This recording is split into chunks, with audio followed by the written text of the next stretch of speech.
Some young adults may not understand the term constitutional reform. How will constitutional reform affect youth? Well, constitutional reform simply addresses the need to evolve our constitution to make it relevant to today's world. When we became independent in 1962, we had a constitution. That constitution is still working with us and for us to this very day. In 1976, when we became a republic on the 24th of September in 1976, we had now a republican constitution because we were now moving from the Queen as our head of state to the President as our head of state. So we had the 1962 constitution and the Republican Constitution of 1976. These documents have guided the way we have conducted our affairs. A constitution really regulates the relationship between the three arms of the state: the legislature or parliament, the executive or government, and the judiciary or the courts, which acts as an independent arbiter to resolve legal issues and to uphold the constitutional principles. So in case the government or police officer, prison officer, any officer of the state breaches your constitutional rights, you could go to the constitutional courts for redress. They will find that the action was unconstitutional and they'll make recompense to you by way of damages and your costs and what have you. This happens every day and all of the time. It cannot be fossilized. It cannot be cast in stone. You know, even the Bible says, wine is a mocker and strong drink is raging. It condemned the use of alcohol in those terms.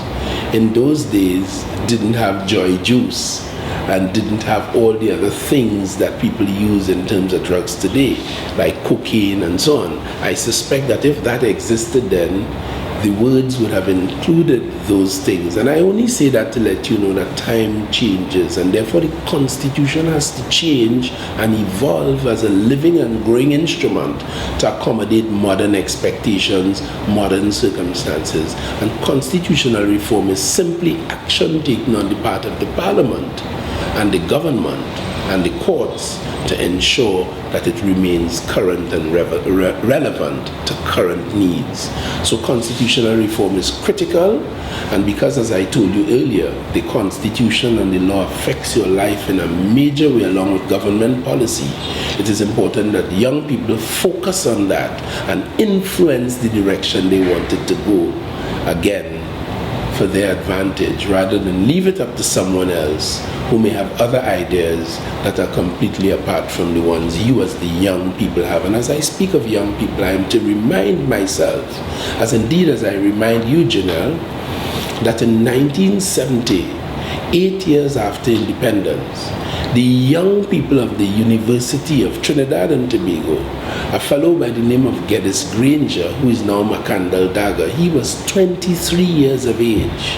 And you had Dave Dabo, who is now Kafra Kambon, having changed his name in his consciousness to an African name, and others. They were 23 and 21 years old, and they challenged the government at the time, the great Dr. Eric Williams. They said, listen, 8 years after our independence in 1962, the strength of the economy, the bulk of the money of this country was still going to foreigners. It was still owned by foreigners. And the profits were being repatriated to England and America and other parts of the world, Canada. And so, challenged Dr. Williams to ensure that he and the government took action to buy over all those state corporations. So what is now currently 1975 Limited was owned by a company called Tate and Lyle, a white company from England. They had investment in sugar here. It became our own. So we grew the sugar, we produced sugar, and we benefited from it. Texaco, Shell, Esso, a number of American and English oil firms. We bought out shareholdings in all of those, and now we ended up with our own national petroleum. on the same principle. It was the young people of Trinidad and Tobago who pioneered those thoughts and caused Dr. Williams to move. In 1970 at the P.N.M. convention, he came up with a document called New Perspectives for Trinidad and Tobago, a new development plan. He went ahead and he bought up the majority shareholding.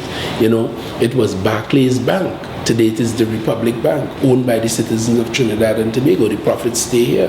What was Chase Manhattan Bank of Canada is now Scotia Bank, Trinidad and Tobago. What was American Life Insurance Company is now American Life Trinidad Limited. And so the story went. So young people have had their say. Young people should have their say. And in that case, they said it positively. We are looking forward to you all because after all, we are in the evening of our years, the evening of our days, and we look forward to young people coming forward, taking responsibility for yourselves, taking responsibility for your country, getting involved in the process so that we could retire very, very shortly and leave the governance and the leadership and the direction of this country up to you. In any case, I must add, if you think on it, during the years of slavery,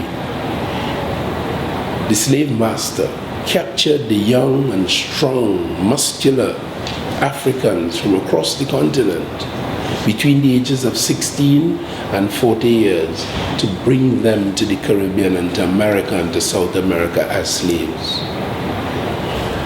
The young people was important to them. They didn't want sick and old people. They didn't want children. They understood the importance from an economic standpoint of getting young, strong people.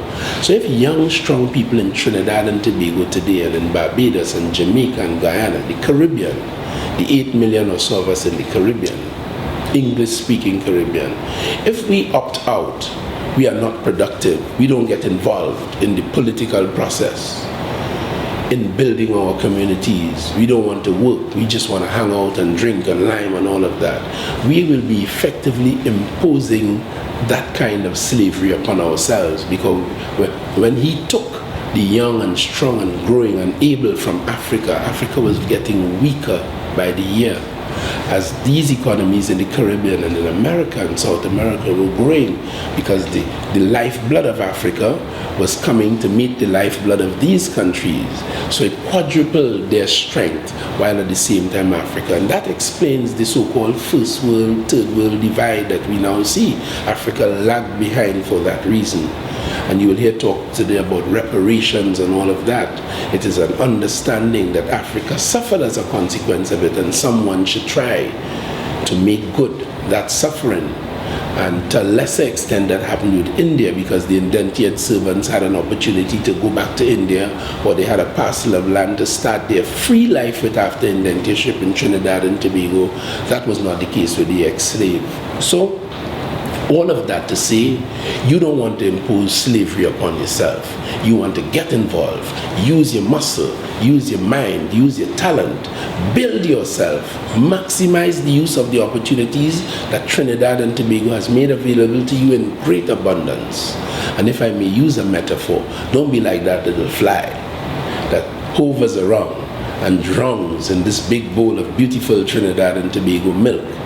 You need to sip from it and let it strengthen you so that you could grow and bring some more power to yourself and your family and your country rather than drown in it.